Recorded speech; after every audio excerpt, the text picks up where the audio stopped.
આપણી સંસ્કૃતિ, આપણા સંસ્કાર સદાય રહે આપણી સાથે. ભારતના મહાન ગ્રંથો અને કવિતાઓનો સંપૂર્ણ સંગ્રહ. સબસ્ક્રાઇબ કરો તિલક.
શ્રી કૃષ્ણ અને બલરામના હાથે 17 વાર હાર્યા બાદ જરાસંધ અને એના સાથીઓની જાણે કમર તૂટી ગઈ હતી.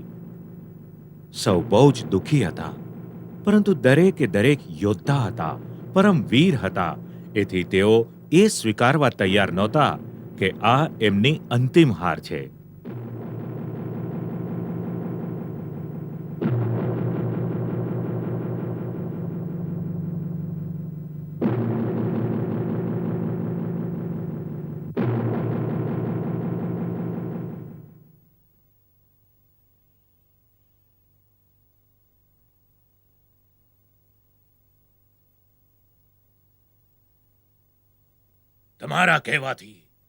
તમારા કહેવાથી અમે મથુરા પર એક વાર નહીં 17 વાર સમગ્ર શક્તિ સાથે આક્રમણ કર્યું છે.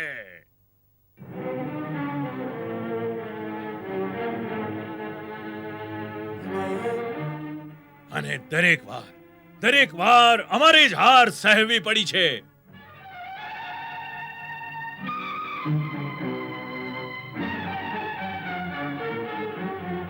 સૌથી મોટું દુઃખ તો એ વાતનું છે કે અમે જીતી તો ન શક્યા, પરંતુ યુદ્ધ ભૂમિમાં વીરોની જેમ મરી પણ ન શક્યા.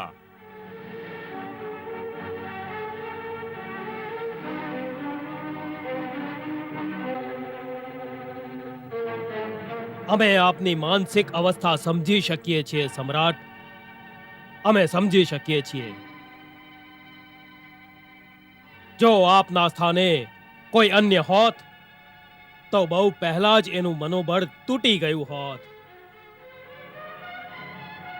પરંતુ જરાસંધ એ પરમવીર અને સાહસી યોદ્ધા છે જે 17 વાર તો શું 100 વાર હારીને પણ 101મી વાર ફરી જીતી શકે છે. ફરી જીતી શકે છે. ફરી જીતી શકે છે.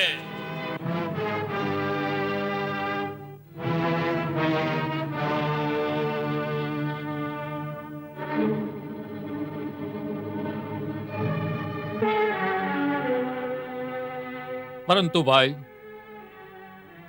શું યુદ્ધ કરવું આવશ્યક છે?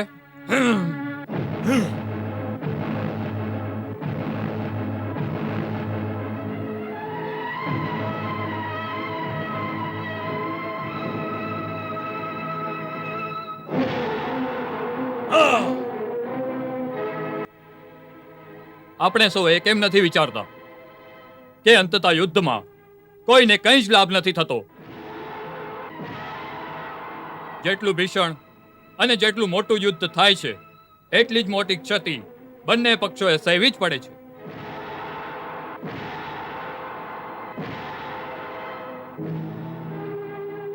બીજી વાત એ વિચારવા યોગ્ય છે કે આપણી પાસે મથુરાની તુલનામાં અનેક ગણી સૈન્ય શક્તિ છે, તે છતાં સતત આપણે જ કેમ હારીએ છીએ?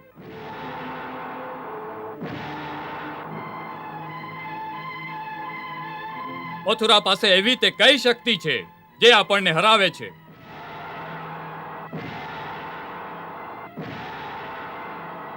એ વાત પણ આપણે સૌ જાણીએ છીએ, પરંતુ એને માનતું કોઈ નથી.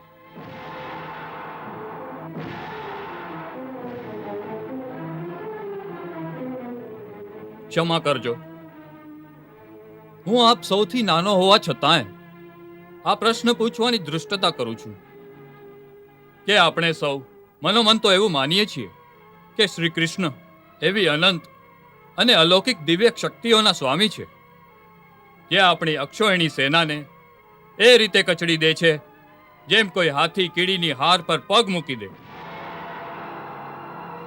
તો આપણે એમની સાથે યુદ્ધને બદલે સંધિ કેમ નથી કરી લેતા? સંધિ? કૃષ્ણ સાથે સંધિ? આપણા દુશ્મન સાથે સંધિ? આ વાત તમે વિચારી શી રીતે રાજકુમાર રૂક્મ? આ વાત તમે વિચારી શી રીતે? રાજકુમાર શિશુપાલ, કૃષ્ણ આપના શત્રુ નથી, પરંતુ આપના સગા મામા વસુદેવજીના પુત્ર છે. હા,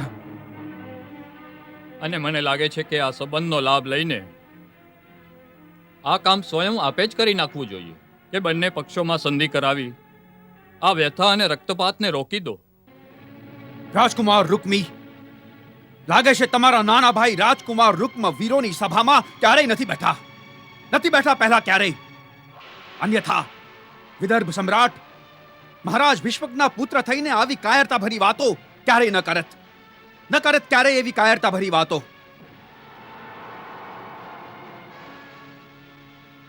રાજકુમાર રૂક્મ, જ્યારે ક્ષત્રિય વીર યુદ્ધ ભૂમિમાં પગ મૂકે છે તો એ સંધિની વાત નથી વિચારતો. નથી વિચારતો એ સંધિની વાત. એ કેવળ જીતવાની વાત વિચારે છે, કાં તો મરવાની. બીજો કોઈ પણ માર્ગ એક વીરને માટે નથી હોતો. અરે હારીને સંધિ કરવી એ મૃત્યુથી પણ ખરાબ છે. મૃત્યુથી એ ખરાબ.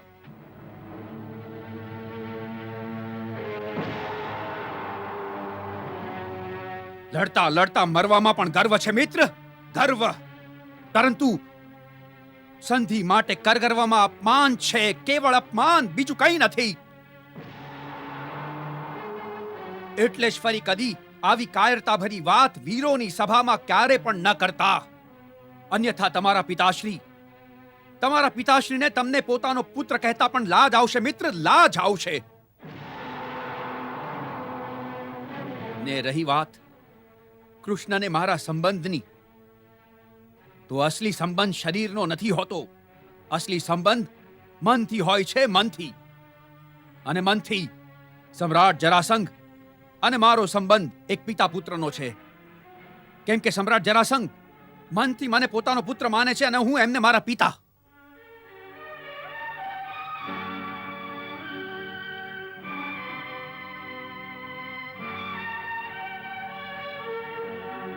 એટલે કૃષ્ણ મારો પરમ શત્રુ છે. યાદ રાખજો, કૃષ્ણ મારો પરમ શત્રુ છે. કૃષ્ણ મારો પરમ શત્રુ છે.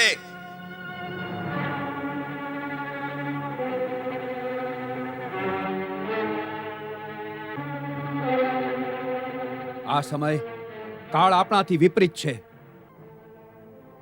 એટલે થોડો સમય શાંત રહીને યોગ્ય સમયની પ્રતીક્ષા કરવી જોઈએ. પરંતુ જ્યારે કાળ આપણા પક્ષે હશે ત્યારે આપણો વિજય નિશ્ચિત છે. નિશ્ચિત છે આપણી જીત.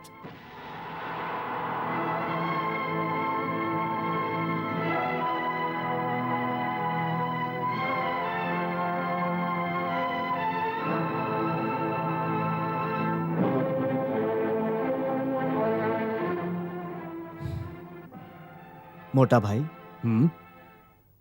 લાગે છે હવે આપણે મથુરા નગરી છોડીને ક્યાંક બીજે જવું પડશે.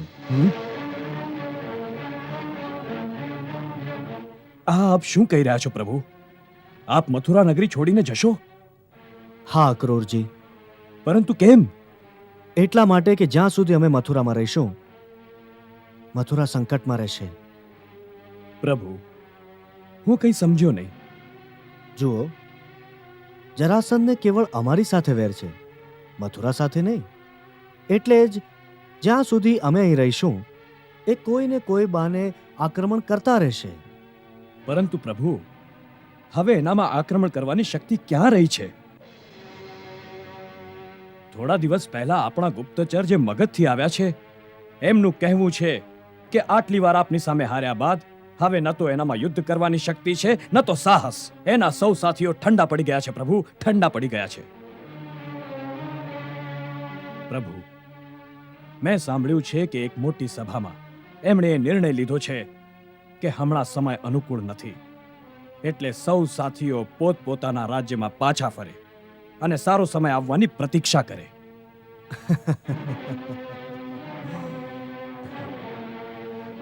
અર્થાત એમણે યુદ્ધનો ત્યાગ કરવાની વાત નથી કરી, કેવળ પરિસ્થિતિ બદલવાની વાત કરી છે.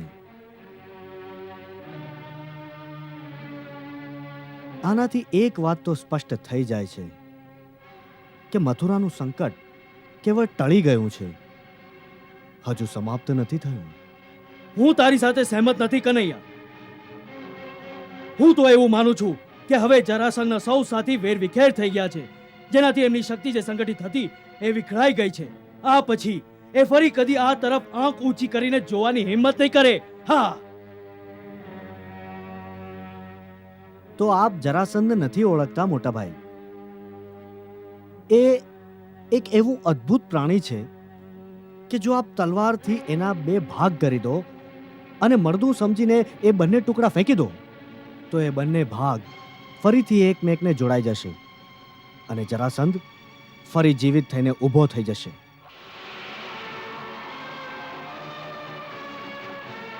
પ્રભુ, આ વાત તો અસંભવ છે. આ અસંભવ વાત નથી અક્રૂરજી, આ વાત સત્ય છે. વાસ્તવમાં એનું શરીર એક તાંત્રિક માયાથી જોડાયેલું છે. શરીર જોડાયેલું છે? આ કેવી વિચિત્ર વાત કરી રહ્યો છે કનૈયા. શરીરનો તો પૂરું એક જ પિંડ હોય છે. આ કોઈ રમકડું થોડું છે કે બે ભાગને જોડીને બનાવી દેવાય? પરંતુ એનું શરીર તો એમ જ બનાવાયું છે મોટા ભાઈ. વાસ્તવમાં આ એક વિચિત્ર ઘટના છે. એના પિતા મહારાજ વૃદ્ધરથને બે પત્નીઓ હતી. નાનીને સંતાન હતું, પરંતુ મોટી રાણીને સંતાન નહોતું. એથી એ બંને પતિ પત્ની સંતાન પ્રાપ્તિ માટે સાધુ મહાત્માઓની બહુ જ સેવા કર્યા કરતા હતા. એકવાર એક પરમ સિદ્ધ ઋષિએ એમની સેવાથી પ્રસન્ન થઈને એમને એક ફળ આપ્યું. ઓમ ક્લિંગ ऐं ह्रीं श्रीं नमो भगवती संतान कामेश्वरी गर्भ विरोधम निराशय निराशय सम्यक शीघ्रम संतानम उत्पादय स्वाहा.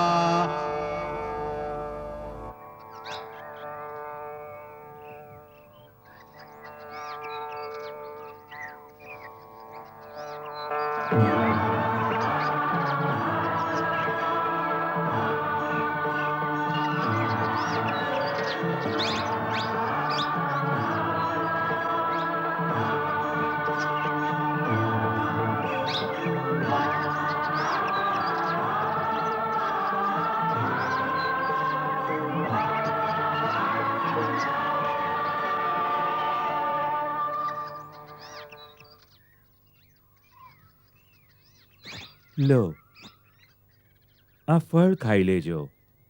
પ્રભુની કૃપાથી તમને ખૂબ પરાક્રમી પુત્રની પ્રાપ્તિ થશે.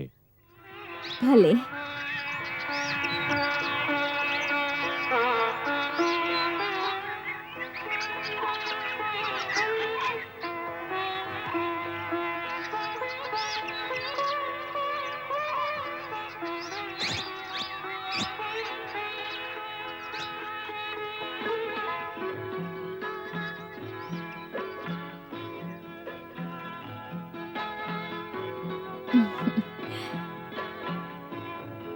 દીદી, આપ ઘણા ભાગ્યવાન છો.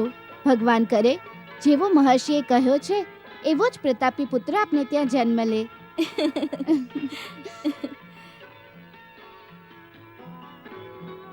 મારા મનમાં એક બહુ સુંદર વિચાર આવે છે. એ શું? ધાર કે આ ફળને આપણે બંને વહેંચીને ખાઈએ તો બંનેને ત્યાં એક એક પ્રતાપી પુત્રનો જન્મ થશે. ના દીદી, આમ કેમ થાય?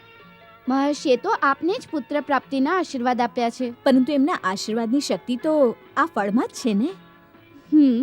જો મહારાજ દશરથને અગ્નિદેવે જે ખીર આપી હતી એ ખીર ત્રણેય રાણીઓએ ખાધી હતી અને ત્રણેયના ઘરે એક પુત્રનો જન્મ થયો હતો કે નહીં?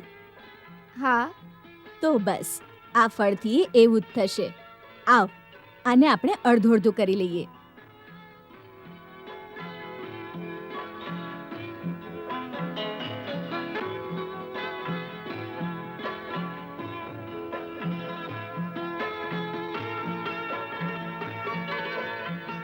લે.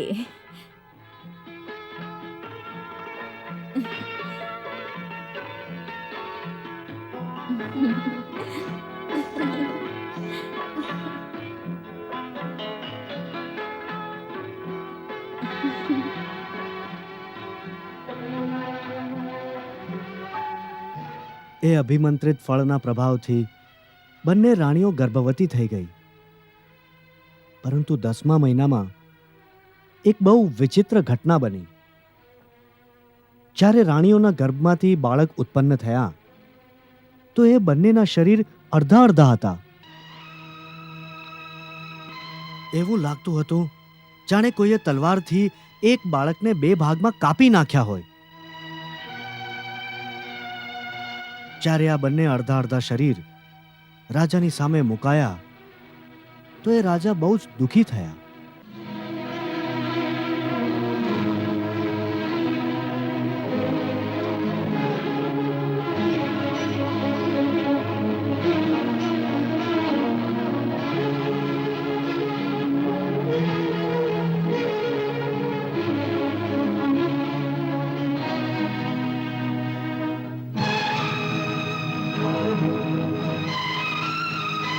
મને આ કેમ દેખાડવા લાવ્યા છો?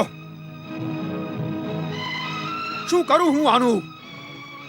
લઈ જાઓ અને ફેંકી દો કોઈ જંગલમાં અમને, જેથી કોઈ જંગલી જાનવરનું પેટ તો ભરાઈ જાય એનાથી. મહારાજની આજ્ઞા અનુસાર સેવકોએ એ બંને અડધા શરીરોને લઈ જઈને વનમાં ફેંકી દીધા.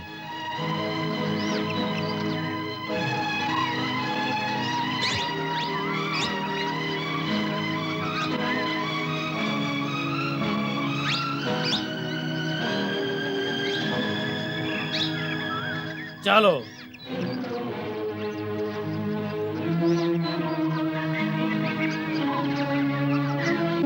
એ જ સમયે એ વનમાંથી જરા નામની એક રાક્ષસી જતી હતી.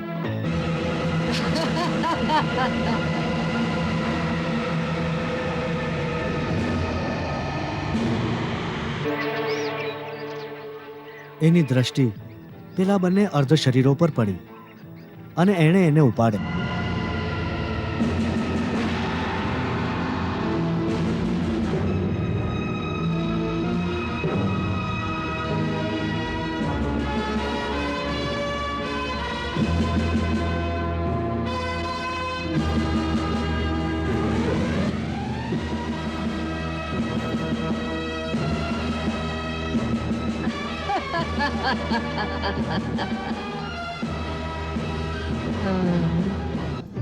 ઓમ હૂમ હ્રીમ સ્કૂમ સ્મશાન વાસિની સ્મશાન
પછી જરા રાક્ષસીએ એ બાળક એના પિતા મહારાજ વૃદ્ધરથને જઈને સોંપી દીધું. કેમ કે જરા રાક્ષસીએ એ બંને ટુકડાની સંધિ કરીને એમને જોડીને એક કરી દીધા હતા, એટલે જ મહારાજ વૃદ્ધરથે એ બાળકનું નામ જરાસંધ રાખ્યું. આ એ જ જરાસંધ છે જેના આજે પણ જો બે ટુકડા કરી દો તો એ બંને ટુકડા તત્કાલ ફરીથી પરસ્પર જોડાઈ જશે અને જરાસંધ ફરીથી લડવા માટે તૈયાર થઈ જશે. એટલે જ હું કહું છું કે જ્યાં સુધી જરાસંધ છે મથુરાનું સંકટ સમાપ્ત નહીં થાય. જરાસંધ જેટલી વાર હારશે એટલી વાર એ વધુ ખતરનાક થઈ જશે. ઉલટું હવે જે હું જોઈ રહ્યો છું એ તો બિલકુલ એક નવી ચાલ છે. ચાલ પ્રભુ, કઈ નવી ચાલ? હવે એ કોઈ મલેચ્છ શક્તિની સહાયતાથી આક્રમણ કરવાની તૈયારી કરશે. મલેચ્છ શક્તિ કોણ છે? કાલયવન. કાલયવન? કાલયવન કોણ? યવન દેશનો રાજા કાલયવન. જન્મથી બ્રાહ્મણ, કર્મથી મલેચ્છ.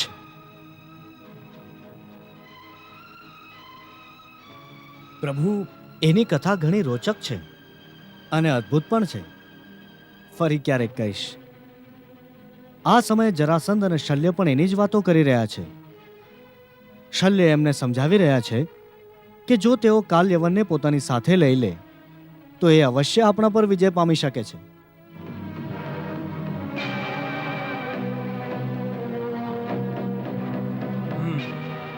સમ્રાટ, મને વિશ્વાસ છે, મને પૂર્ણ વિશ્વાસ છે કે જો કાલયવન આપણી સહાયતા કરવા તૈયાર થઈ જાય તો પછી મથુરાને જીતવી કાંઈ મુશ્કેલ કામ નથી. મહારાજ શલ્ય, આપ મને ખોટા દિલાસા નહીં આપો.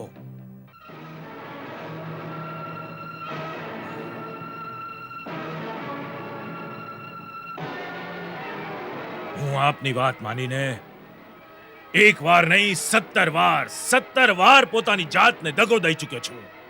આજ સુધી 17 વાર હારીને પણ હજી સુધી જીવિત છું. એ વાત વિચારું છું તો ઘણીવાર મને મારી જાત પર લજ્જા આવે છે. લજ્જા.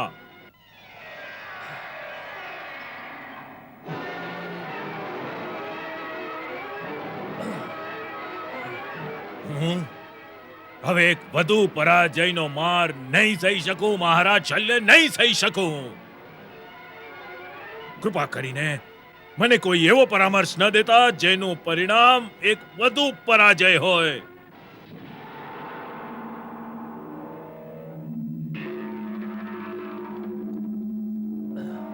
મહારાજ શલ્ય, આ સમજીને વાત કરજો કે જો આ વખતે આ પરાજય થયો તો જરાસંધ ત્યાં જ યુદ્ધ ભૂમિમાં આત્મહત્યા કરી દેશે. આત્મહત્યા. એ કાર્યમાં આપ એકલા નહીં હો સમ્રાટ, આપ એકલા નહીં હો. જો એવો અવસર આવ્યો તો હું મારી માતાના દૂધના સોગંદ ખાઈને આપને વચન આપું છું કે આપનો મિત્ર શલ્ય ત્યાં જ આપના ચરણોમાં આપની સાથે જ મરી ગયેલો જોવા પામશો. મહારાજ શલ્ય, હા સમ્રાટ, હા.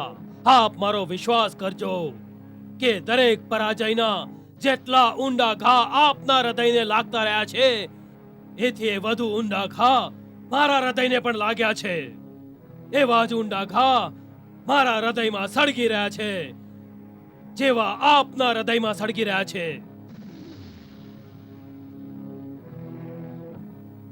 એટલે જ હું આ વખતે એવી યોજના લઈને આવ્યો છું જેમાં હારવું સંભવ જ નથી. પરંતુ મહારાજ શલ્ય, એ આપ કઈ રીતે કહી શકો? કેમ કે જે કાલ યવનની વાત હું કહી રહ્યો છું એ અજય છે. આ સંસારમાં એને કોઈ નથી મારી શકતું.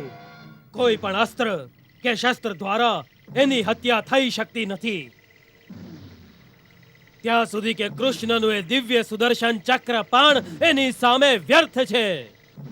એ દિવ્ય સુદર્શન ચક્રથી પણ એની હત્યા નથી થઈ શકતી મહારાજ. મહારાજ શલ્ય, આ તો એક ખોટું સ્વપ્ન લાગે છે, કેવળ સ્વપ્ન. હા, એવું જ લાગે છે, એવું જ લાગે છે જાણે આ એક ખોટું સપનું હોય. પરંતુ આ સપનું નથી, આ સપનું નથી સમ્રાટ. આ એક સત્ય છે, આ સત્ય છે, એક નકરું સત્ય.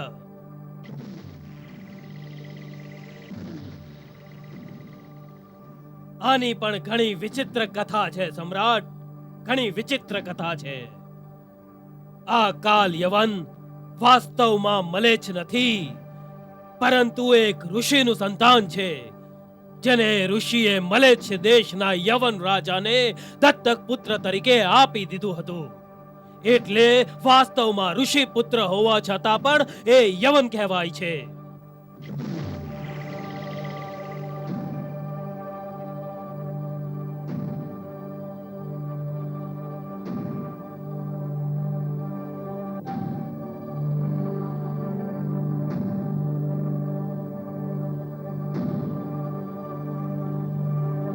પરંતુ મહારાજ શલ્ય, એ ઋષિ કોણ હતા?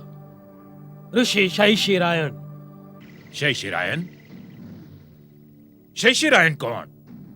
ત્રિગત રાજના કુળગુરુ શૈશિરાયણ, જે મહામુનિ ગર્ગના ગોત્રના હોવાના કારણે ગર્ગયક મુનિ પણ કહેવાય છે.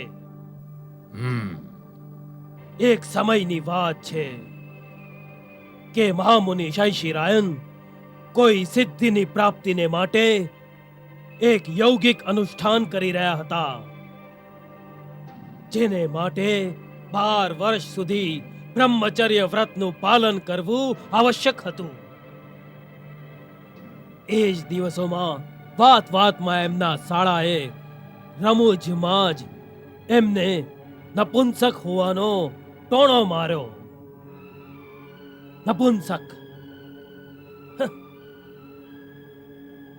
મુનિ એ ટોણાથી ખૂબ વિચલિત થઈ ગયા. તમે નપુંસક છો, તમે નપુંસક છો, તમે નપુંસક છો, તમે નપુંસક છો, તમે નપુંસક છો, તમે નપુંસક છો, તમે નપુંસક છો, તમે નપુંસક છો, તમે નપુંસક છો, તમે નપુંસક છો. આવી વિક્ષિપ્ત અને ઉત્તેજિત અવસ્થામાં મુનિએ નિશ્ચય કર્યો કે તેઓ એક એવા પુત્રને પેદા કરશે જે સંસારમાં અજય હોય, જે એવો વીર શિરોમણી હોય કે સંસારમાં કોઈ યોદ્ધો એને જીતી ન શકે. બસ આવો વર પામવા માટે મુનિ ભગવાન શિવની આરાધનામાં બેસી ગયા અને અનેક વર્ષો સુધી તેઓ ઘણી કઠોર તપસ્યા કરતા રહ્યા.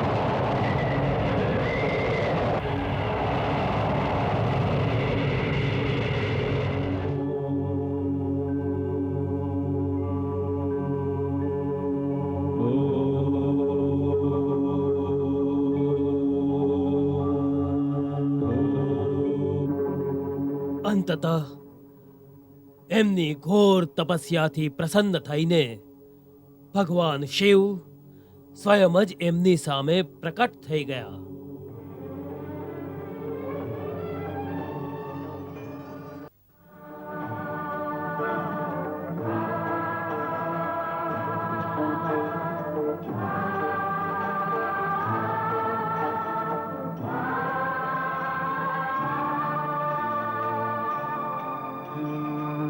હે મુનિ, અમે તમારી તપસ્યાથી અતિ પ્રસન્ન થયા છીએ.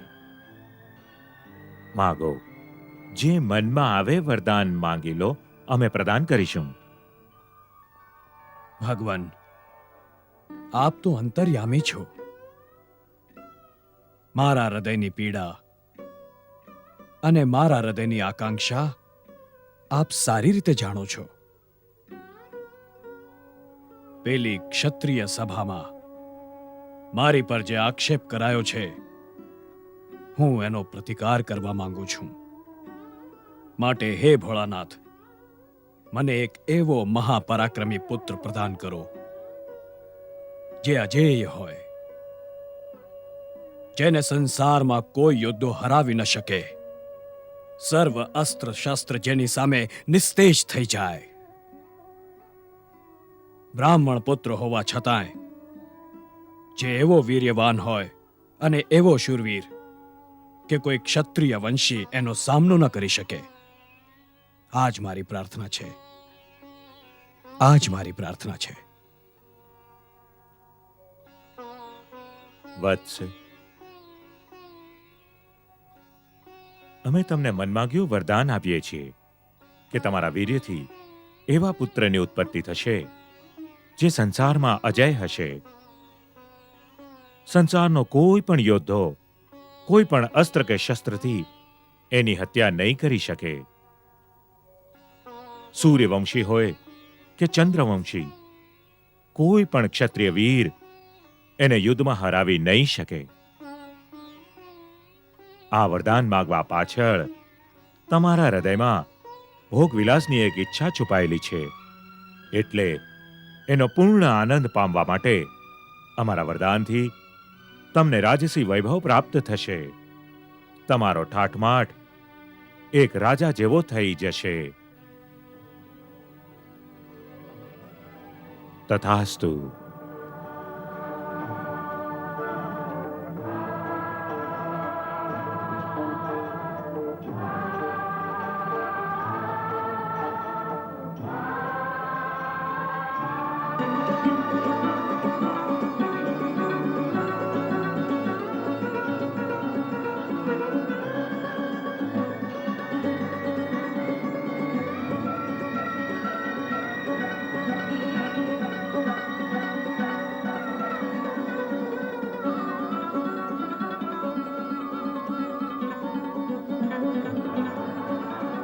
ચાલતા ચાલતા તેઓ એક મોટા ઝરણા પાસે પહોંચ્યા.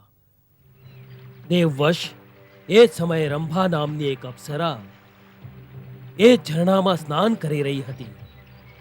એને જોઈને રાજા એની પર મોહિત થઈ ગયા અને એને જોતા જ રહ્યા.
દેવી, તમે કોણ છો?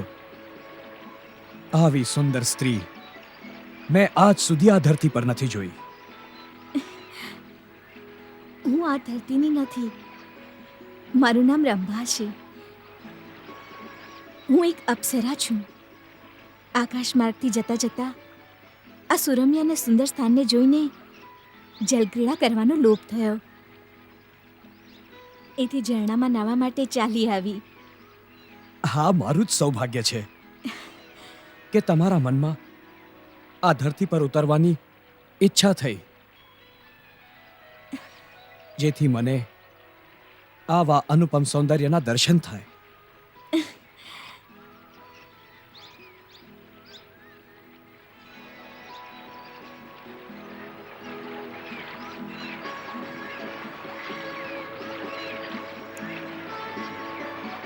હે મહામાનવ, આપ કોણ છો? અવશ્ય જ કોઈ વિશિષ્ટ વ્યક્તિ છો, કેમ કે પૃથ્વીના મનુષ્યમાં મેં આવી કાંતિ, આવું તેજ અને આવું સૌંદર્ય કોઈમાં નથી જોયું. બની શકે છે, કેમ કે આ સર્વ કંઈ કાંતિ, તેજ, સૌંદર્ય ત્યાં સુધી કે આ શરીર મારું વાસ્તવિક શરીર નથી. આ મને ભગવાન શિવના વરદાનથી મળ્યું છે.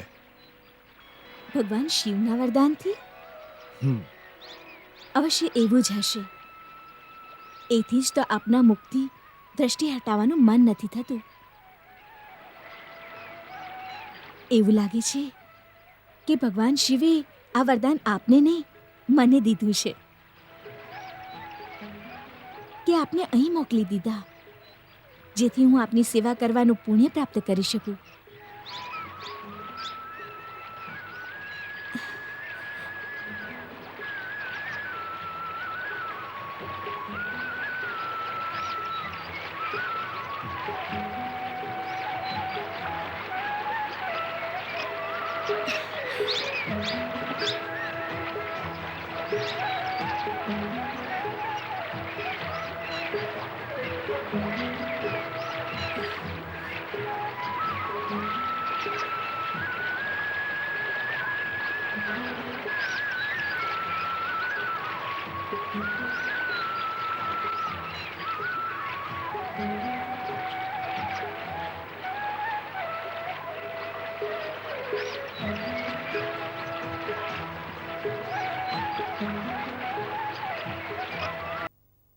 એ બંનેના સંજોગથી આ બાળકનો જન્મ થયો, જે આજે કાલ યવનના નામે યવન દેશ પર રાજ કરે છે.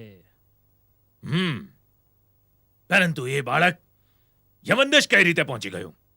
એ બાળકને જન્મ દીધા પશ્ચાત એ અપ્સરા તો ઋષિને બાળક આપીને પાછી પોતાના સ્વર્ગ લોકમાં ચાલી ગઈ.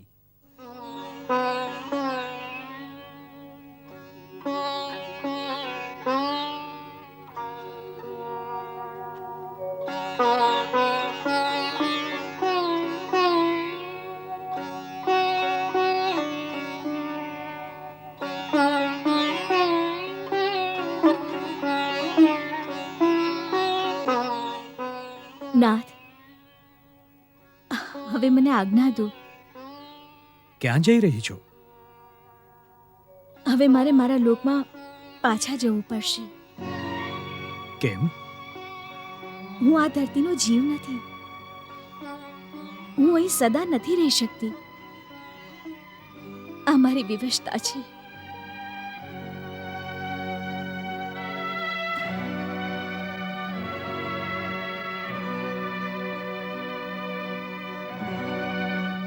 અને આ બાળક? એ આ ધરતીનો માનવ છે, એટલે એ મારી સાથે સ્વર્ગલોક નહીં આવી શકે. આપની થાપણ સંભાળી લો.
કૃષ્ણ